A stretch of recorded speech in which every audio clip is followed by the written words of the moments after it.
tips to help get your digital estate in order. The number one thing you can do is create an inventory list of all your online accounts and passwords for your fiduciary. Make a list of your digital property, including your online accounts, your usernames, your passwords, your security questions, anything that you have to do that has to deal with an online account. Write it down and keep it somewhere safe, not somewhere convenient. I stress that because if you store all your passwords in a notebook that says passwords and it's in your desk drawer where your computer is, that's not safe. Because someone breaks into your home, the first thing they're going to do is that when they see your computers, they're going to start pulling out the drawers to see where's their password book. So keep it somewhere safe, not somewhere convenient. And keep it updated. Many times we have to change our usernames. We have to change our passwords. So make sure you keep this document or documents updated. I am currently working with a few in-home clients of mine, and we're going through their passwords. There's one in particular that I'm working with now, who I've been working with for probably five or six sessions, trying to organize all her passwords. Why it's taking it so long? Because she has about 30 passwords, maybe even more. And she has some passwords written on scraps of paper, some passwords she has in a notebook, some passwords she has on her phone, some passwords she has on her iPad, some passwords she has stored on her computer. They're all over the place. They're completely disorganized. And she has written down multiple passwords for the same account. So she's not sure which account is, or which password is the right password. So what we're doing is going through every single account, logging in, typing in the password. If the password is incorrect, then we reset the password and we write it down and we create a master list. Once the master list is created and confirmed, we throw everything else out. One of the things you can do is what's called a password manager software or password manager app. If you're like most people, trying to keep track of your different internet passwords can be like herding cats. Now take a guy like Don here, who uses the internet to work, socialize, organize, and play. He's on Facebook and Twitter, he's got 4 different email accounts, he blogs about his passion for doing daredevil stunts, manages his investments, Skypes, sells things, shops, watches movies, and on and on and on. And each and every account he uses has its own username and password to keep track of. But fortunately, there's an easy way to securely save and protect your password on all your phones, tablets, or computers. It's called Password Box. Password Box is a virtual safety deposit box using the same encryption methods as the US government, and only you have the master password to unlock it. Adding passwords is simple. Password Box automatically saves them while you surf the web. Then just click on the site you want to log into and ta-da! Like magic, you're logged in. It's a real time saver. What's also great is that Password Box allows you to share your passwords with your family or coworkers during your life, and even after. Yep, that's right. If Don here is really smart, he'll pass his important accounts onto his loved ones and preserve his digital legacy before attempting to jump the Grand Canyon on a Vespa next month. Good luck, Don. So join Don here and download Password Box for free now at passwordbox.com. So there are lots of what are called password manager apps and password manager software. These are probably the most popular. The reason I'm showing you this is just so that you're aware of it. I personally am not necessarily recommending it, but I do want you to be aware of it. Basically, how password managers work is, so let's pretend you download and install this password manager app called LastPass. You basically create a master password that gets you in the app. Once you're in the application, you can enter all the passwords for all your accounts, and they're stored in one location inside a software application. It's very, very convenient. And, you know, everything that I read about password managers say they're safe and so on. But I'm not convinced yet. I'm a little bit old school when it comes to passwords. What I don't like about a password manager idea is that I don't want to give LastPass or Keeper or Dashlane potential access to all my passwords. I don't want a third party that I don't know to have potential access to my passwords. All of them claim that they don't, and maybe they don't. It's just I'm personally not. I don't like that idea. At least not right now in 2022. I've got many colleagues who use Dashlane. Dashlane is probably one of the most popular ones, and they've never had a problem with Dashlane. It's very, very convenient. It's super easy because they only need to memorize one password, and that's the password to get in. So I'm just sharing it with you. I'm not necessarily promoting it. Okay, so tip number 1, create an inventory list of all your passwords and usernames. Tip number 2 is amend your will or other estate planning documents to specify who should have access to your digital assets. Is there someone in your family that you don't want to have access to your accounts? Maybe you don't want anyone in your family to have access to your accounts. Maybe you want only an attorney or a best friend or whatever that might be. But specify that, update that in your will. Stipulate what you want to do with your email, your social media accounts, your online accounts, your iCloud account, whatever it is, that account that you might have. And make as many decisions as you can in advance. Would you want your Facebook account to be deleted or memorialized? Do you want a family member to have access to your email accounts, or would you prefer that they be deleted after your death? For some reason, do certain email accounts need to remain open? These are things that you just have to just ask yourself. Are there digital assets such as music that you've purchased or ebooks that you've purchased that you might be able to pass along to somebody? In the video we saw, the son of the mother who passed away was able to find airline miles and be able to pass those airline miles on to family members.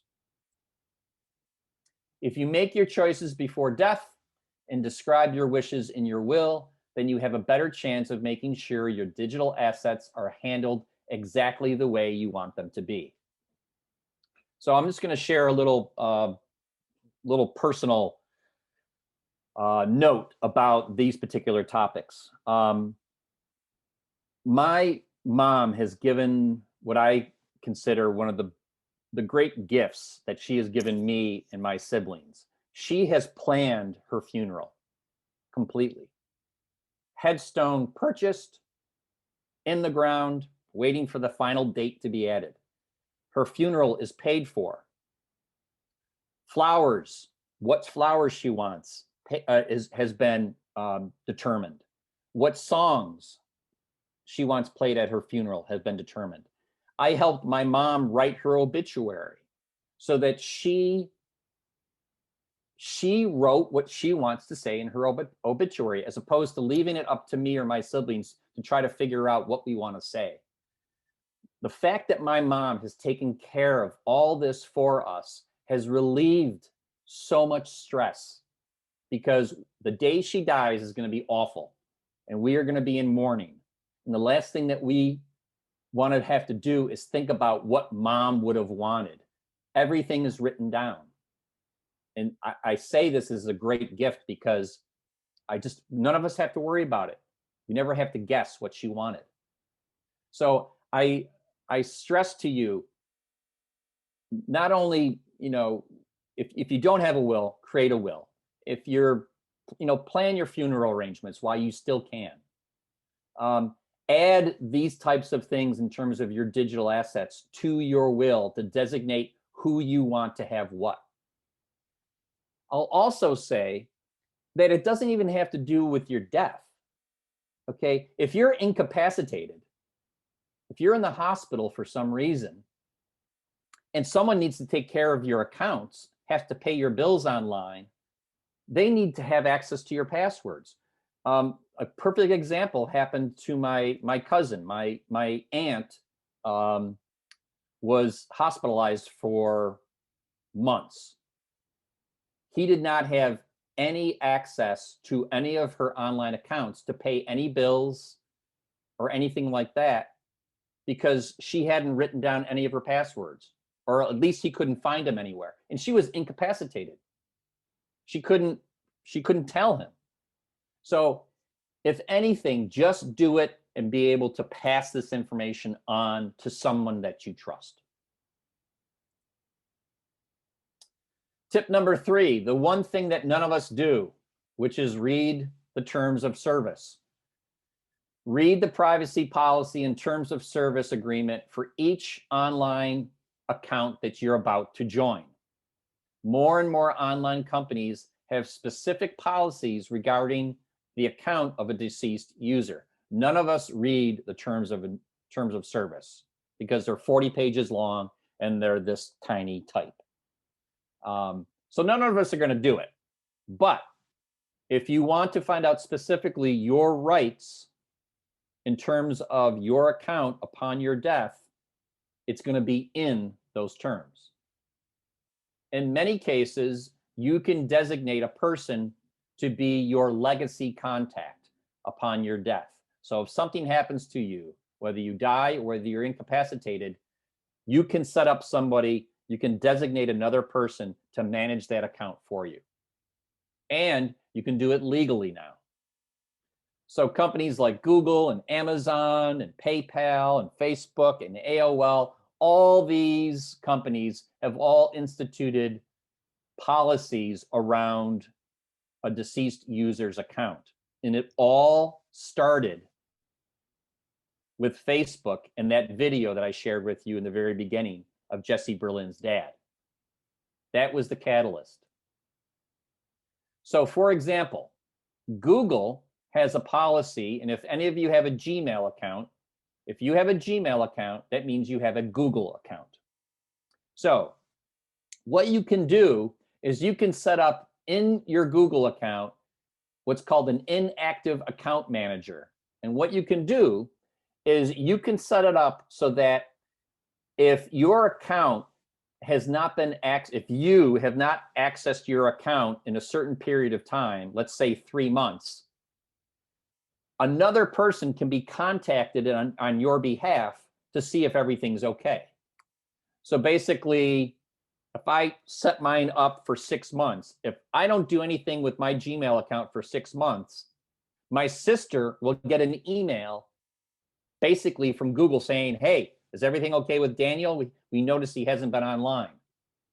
And then from there, she has the option to delete the account or manage that account based on my wishes.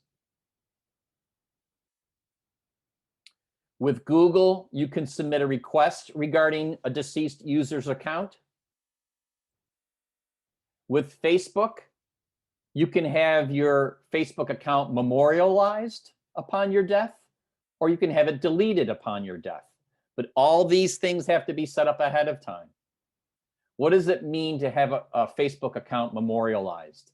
Basically, what that means is the Facebook account of the deceased person is still out there. It's still active so that people can see photographs of you that you've shared, the posts that you've shared. A perfect example is one of my dear friends, Robert, passed away about 10 months ago.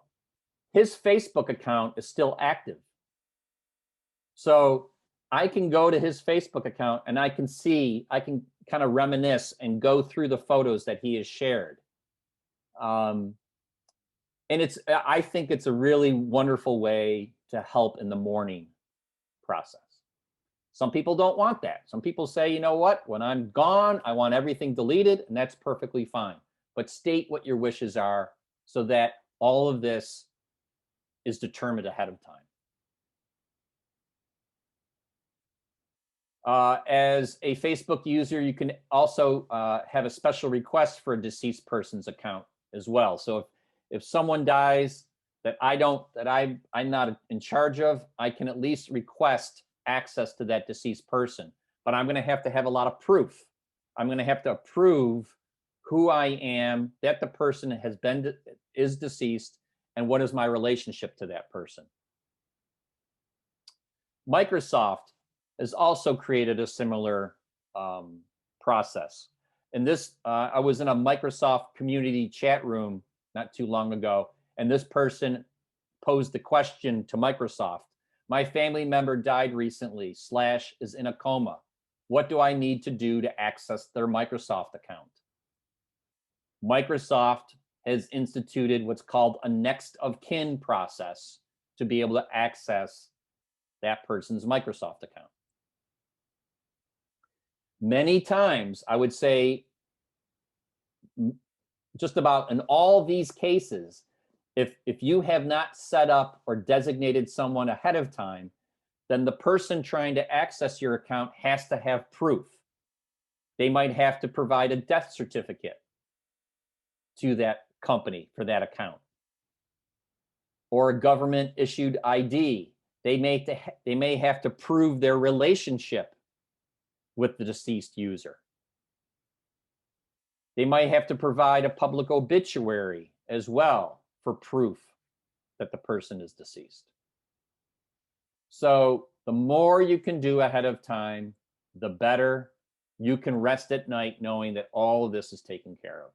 And you've done a huge service to your family or for your family. The fourth tip is to back up your computer.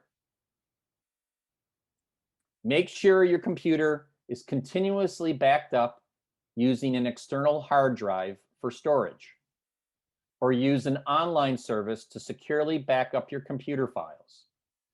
Okay, more and more of us are not storing files physically on our computer now. Most of us are using the cloud to back up photographs and videos and email.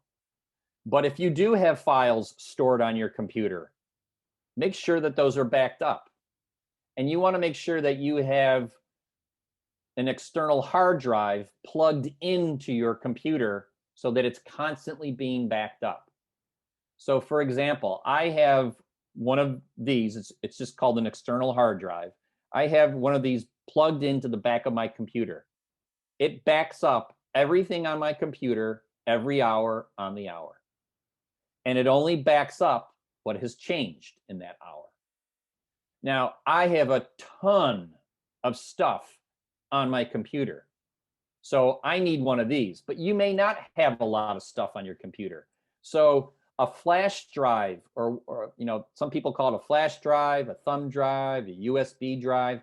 One of these might be enough. And back up your computer, give this backup or store it someplace else. You can also back up your computer using an online cloud backup service like Carbonite. Carbonite is probably the most popular one out there. There's Dropbox, there's the Apple iCloud, there's OneDrive. If you're a PC user, Microsoft OneDrive is a cloud backup service. That's another way that you can back up your stuff, so that if you lose everything, you can always retrieve it because it's backed up somewhere else.